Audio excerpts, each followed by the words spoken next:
What is up, everybody? It is Alex here from Title Boxing Club, Rochester, New York.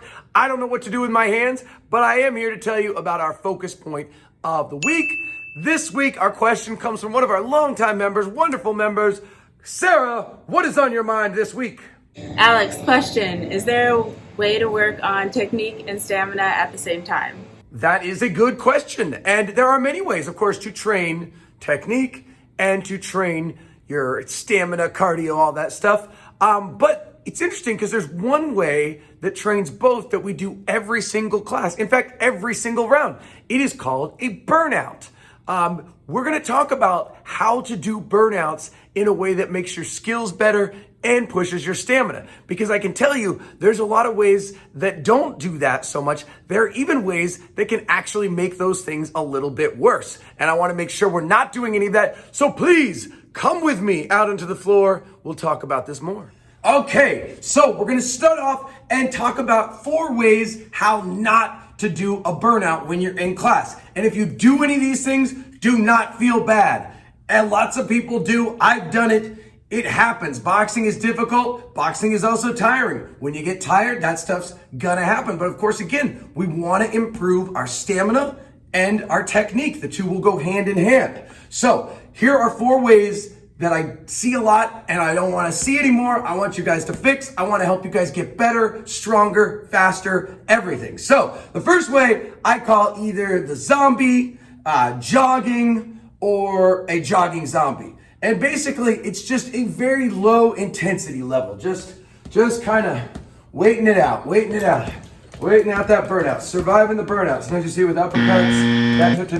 Now again, you might be very tired. You might be exhausted, but I want you to try to push yourselves a little bit harder. Don't do anything that's going to compromise your technique. We'll talk more about that later. But I don't want to see super tired. I want you to try to push it because that's how you get better. If you want to stay exactly the same, then you don't have to challenge yourself to do anything different, assuming your health doesn't decline as you age. But of course, we all know it will, and we all want to get better. So we want to push ourselves. Yes, it may be a little uncomfortable throwing jab crosses the right way, not just going, Yes, you might get a little more tight. That's okay. That's okay. I want you to work through that safely, of course. But I want you to work through that. So that's intensity. That's a big thing. We want to try to up the intensity when we do these burnouts. We want to try pushing ourselves, pushing that cardio a little bit.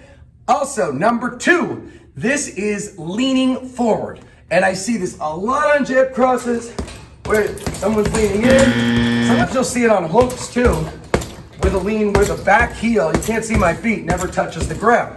But mostly you see it on the jab cross where you're leaning too much forward. Now, you don't want to be straight up. We'll talk about that next. But you don't want to be leaning your weight forward. So if the bag suddenly disappeared, I wouldn't go, oh, fall, boom, crash, land on the ground. Now, you don't want to do this for that reason, one, but also it's not proper technique. We'll talk about that later. Also, you're not even using your muscles as well as you could be because when you're rotating your shoulders, rotating your hips, pulling back, you're using your whole body.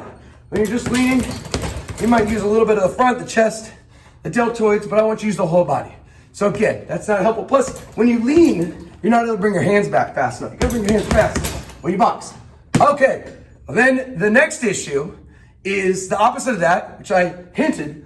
It's being too straight up and down, like belly to bag, or just chin lifted, chest up. We see this a lot on hooks. Way too much on hooks. Body shots too. This is not a good position to be in.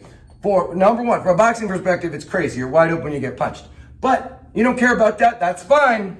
From a health perspective, when you're trying it, sometimes stand up, throw hooks like this, and then get a little bit lower, turn more, with a little dip, throw hooks like that. You're gonna get much more power, which means you're gonna use your muscles more, which means you're gonna work that cardio better. Everything gets better when your technique improves. One reason we say technique is everything. So, you don't wanna be straight up and down, with chin up in the air. We've talked about this in the past. I've seen some of you guys make some improvements there. Good job, keep it up. Okay, number 4 is the big one, also been hinted at. You do not, and this is the biggest one, do not do burnouts, throw punches in a different manner than you would if you were throwing them on their own or as part of the combination. So, again, you can see the jab crosses, this. This is not, nobody throws a jab cross in the class like this. I have never seen anyone throw jab crosses like that. Well, that's not true. I've seen people, but none of you guys do. So don't do this for a burnout. this isn't really helping you. Also, is it really pushing you physically? Is it pushing the stamina? Not really. Try going dip cross as regular and then do it rock'em sock'em robots. You're gonna get so much more out of doing it the right way, but it's more than that. Because if you practice this, what are you doing? You're practicing muscle memory to throw it the wrong way. We don't want to do it. Uppercuts too. Uppercuts, you'll see this. A lot. This is not how I want anyone throwing uppercuts. I want you using your legs, using your hips, driving up. Even if you don't go hard, you don't just smash, smash, smash, smash.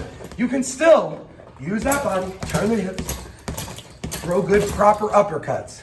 Once you've got it down, then we try to speed it up, try to power it up. You go at your own pace, but again, you gotta push yourself a little bit. You gotta push, you gotta go that extra inch. That's what's gonna make all the difference. And it's gonna get you better. We wanna make the technique better. We wanna get your stamina better. We want you to be better. That's what we're here to do, is to get better. So remember, we've gotta polish that technique no matter who we are, because technique is everything. Did I get it the right way? Did I get the words the right way?